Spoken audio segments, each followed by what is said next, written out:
This morning, I'd like to share from the thought you can't pour from an empty cup. You can't pour from an empty cup. Yesterday morning, I took a picture of a fully blossomed and bloomed dogwood tree. It was pink, it was beautiful. All of the flowers had sprung forth. And since I was walking instead of being content with a picture, I reached up and snapped a piece of the branch of the flowers from the tree. In a moment of sweetness, I handed this bunch of pink dogwood flowers to my wife, Amanda. She smiled and blushed, and happy with her gift, she put the flowers on the kitchen counter so that everyone could see. But just a few hours later, the flowers that were so beautiful and vibrant before when they were on the tree had started to wilt and wither when they were on the counter. And so right before our eyes, this transformation was taking place. So Amanda took a cup, filled it halfway with water, and placed the broken stem in the cup. The pink dogwood came back to life. The beauty of the pink dogwood flower was fully restored when it was placed in a cup that had some water in it. Like the branch of the dogwood tree, we have had to deal with fully bloomed and blossoms being cut off and removed from the tree. Those who grew up in the 80s and 90s are mourning the death of Earl DMX Simmons, a fully bloomed and blossom cut off from the tree.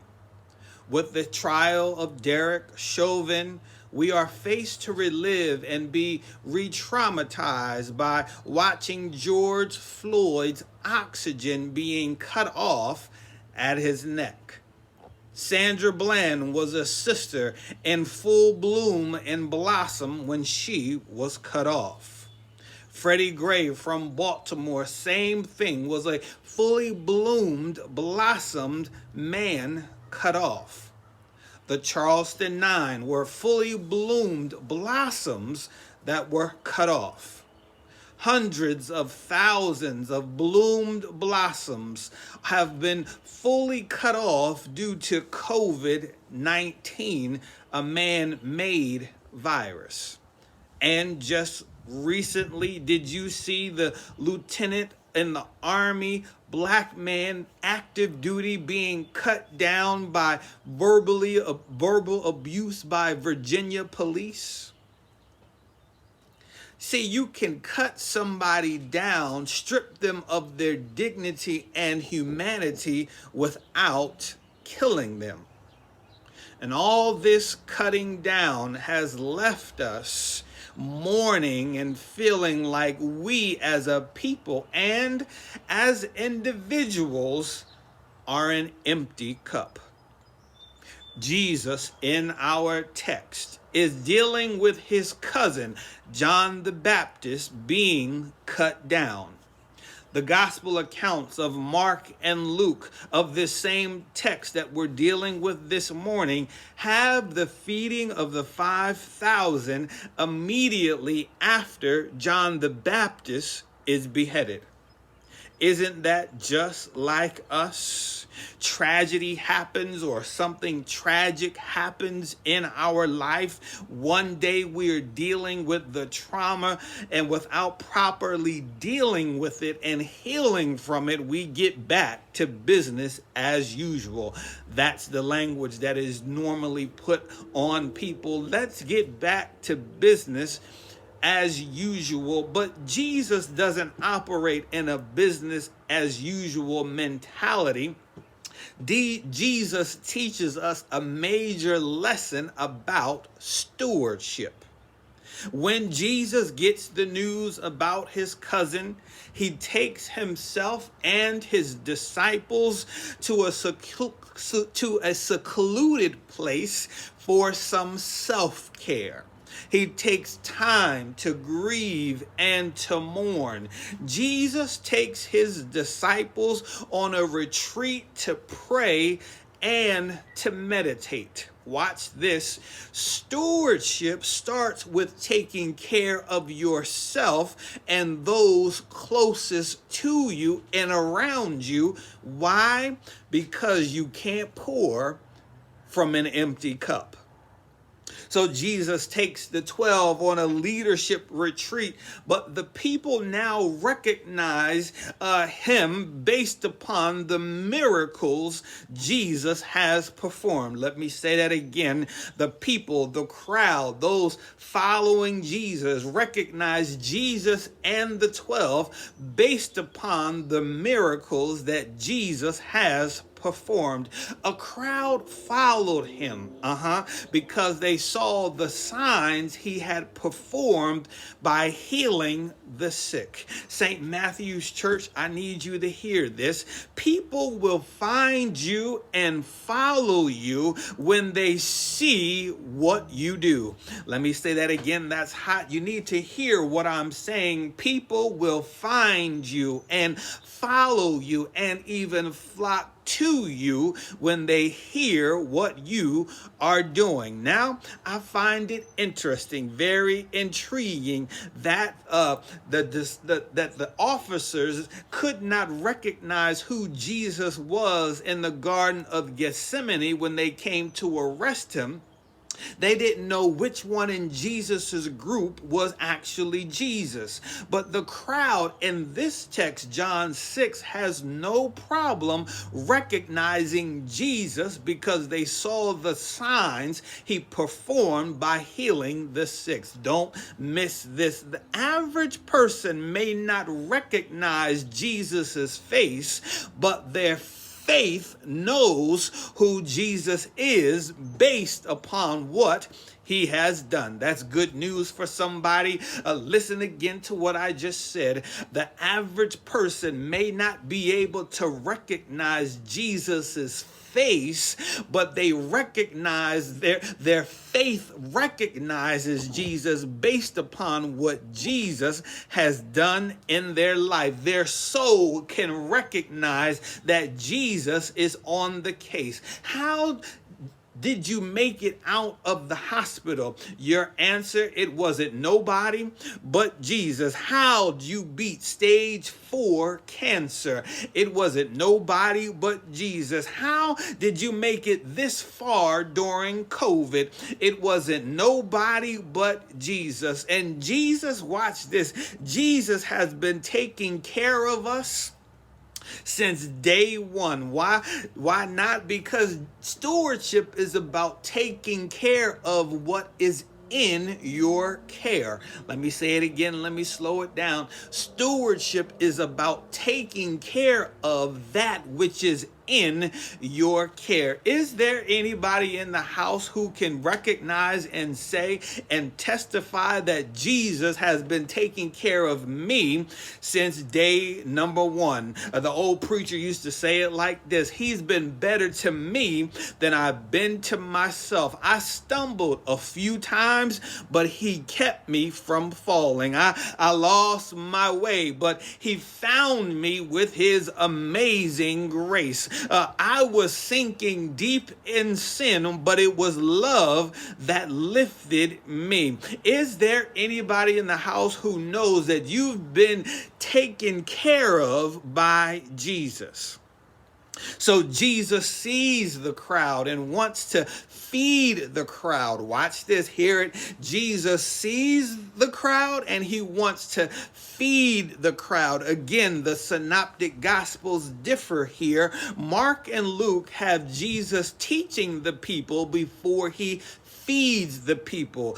They have him teaching the people and preaching to the people before he feeds the people. But either way, the people are being fed, whether it is soul food or physical food. I got a word from my sister, Pastor Jenkins. Keep preaching the gospel. Keep teaching the gospel. They told us when we were ordained to be ready in season and out of season, rightly dividing the word of truth. But here's where the text gets a little testy. Here's where there's some tension enters into the text. Pay close attention. Watch this. Jesus wants to feed the people. He does a SWOT analysis. He does a needs-based analysis and determines that the people need to be fed. Jesus wants to feed the people. He says, let's feed the people. And the disciples have already budgeted how much it's going to cost. They say it would take half a year's wages to feed enough, to buy enough food to feed all these folks. Now that sounds like some board meetings that I've been a part of. That sounds like church folk to me.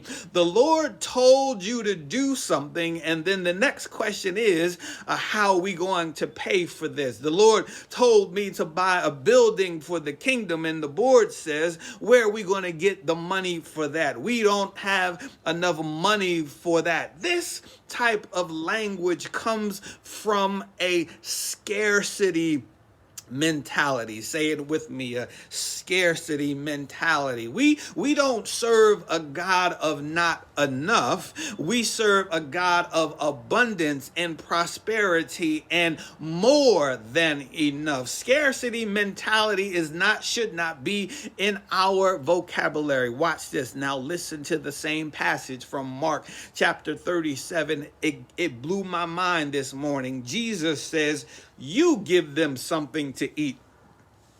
That would take a half year's wages. And are we to go and spend that much bread on and give it to them to eat? Is the response of the disciples. I saw something I never saw in the study of this passage before. All my life, I read this passage as if the disciples were complaining and resisting Jesus because they didn't have enough money to feed all the people. There's some sarcasm present in the tone, in the question, are we supposed to buy enough food to feed all of these folks? But what if we remove the scarcity mentality and read it again for just what the words say? For just what it says, a wooden reading of the text. That would take half a year's wages. Are we to go and spend that much on bread? Can you hear it differently? Let me try to say it differently so you can hear it differently. That would take half a year's wages. Jesus, are we to spend that much on bread? What I saw was this. The disciples don't say we don't have it. The disciples just don't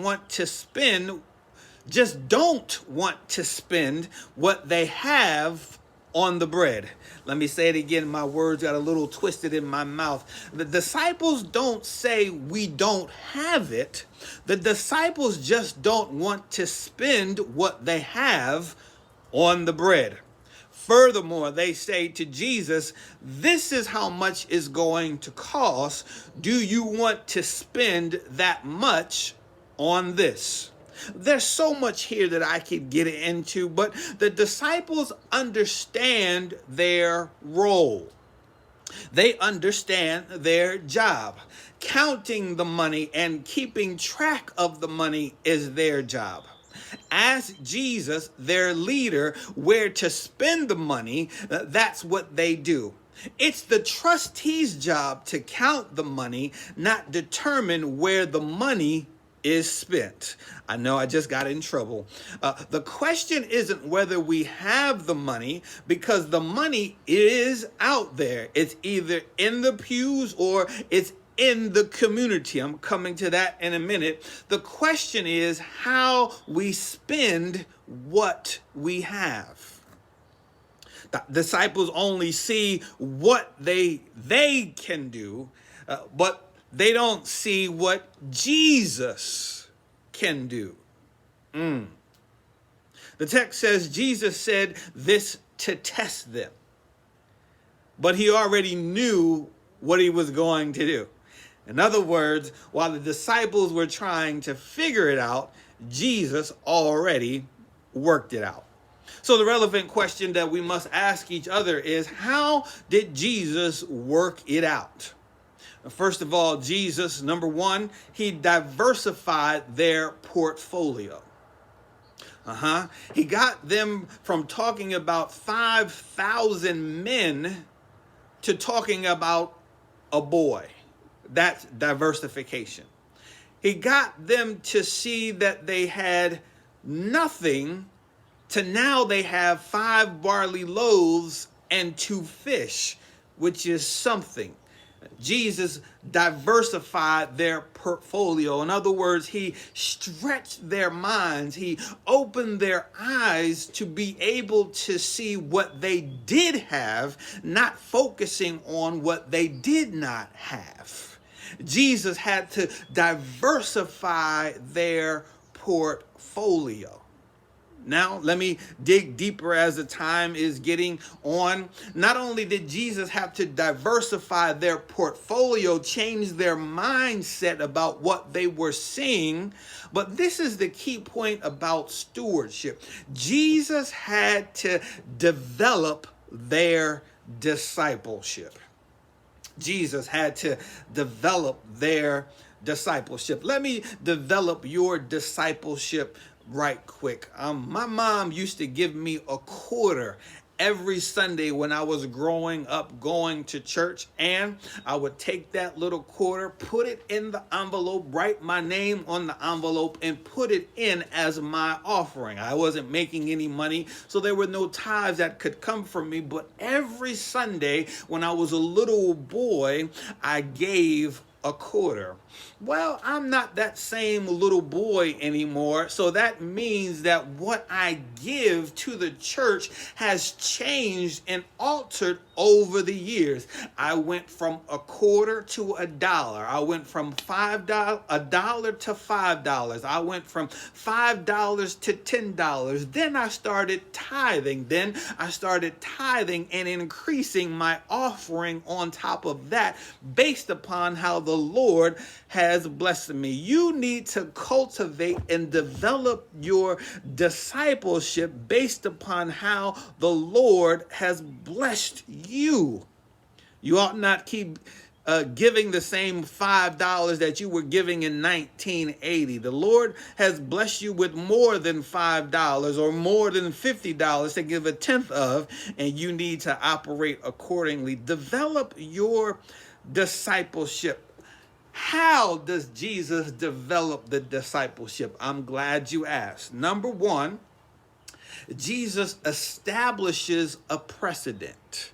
He establishes a precedent. He uses the little boy as an example to show the people, to demonstrate to the people, to see what you have, not focus on what you don't have. Let me say that again. He uses the little boy and his 5 small barley loaves and 2 pieces of fish to focus on, help the people see what they have, not to see what they don't have. Jesus establishes the precedent. This isn't the first time that the Lord in scriptures establishes a precedent. I am reminded of Elijah when he was staying at the widow's house. He said, "Bake me a cake first." That is the precedent. And then after that, we learned that the oil does not run out as long as the man of God was in the house. Another time when the Lord established a precedent, there was a woman who was about to die with her son. And the man of God said, bring me a jar and fill it with oil. That was the precedent. The jar, the one singular jar, was the precedent. And if you know anything about that example, that one jar was not the only jar that came. This leads me to the second point. Number one, establish the precedent. But the second point is expand the principle. Expand the principle. And the issue with the jars, they kept bringing jars until there were no more from the community. They expanded the principle. Now, let me slow down, because I am definitely at this point moving away from traditional understandings of the text. The text says that the boy gave his 5 small barley loaves and 2 pieces of fish. The crowd, the thousands in the crowd, are seeing this happen. The text also says in Mark and Luke that Jesus had the disciples separate the large crowd into groups of hundreds and fifties. So the number is no longer in the thousands. The number has now been reduced to hundreds. It's so much easier being able to see how we can give to hundreds, groups of hundreds, than to think of it in terms of thousands.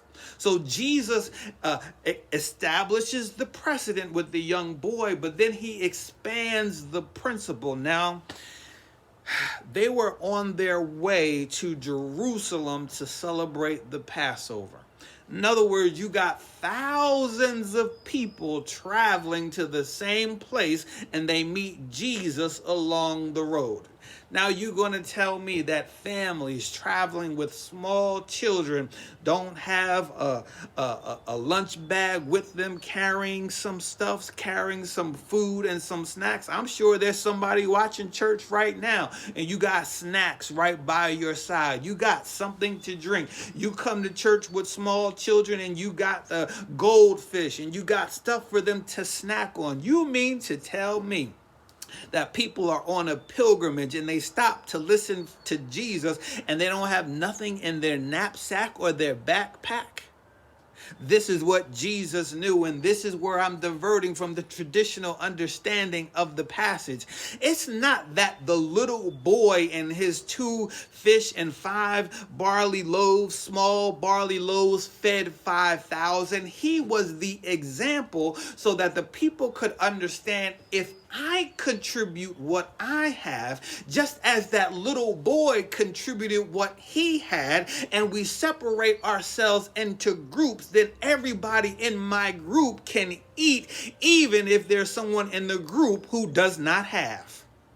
I think I just said a whole lot, because a lot of times when it comes to stewardship, we think that my little bit is not going to make a difference. And when we think about my little bit in terms of the entire budget of what the church has to do for the community, then you can start to feel hopeless. But if you recognize that your little bit as an individual is connected to somebody else's little bits, that makes all of the difference.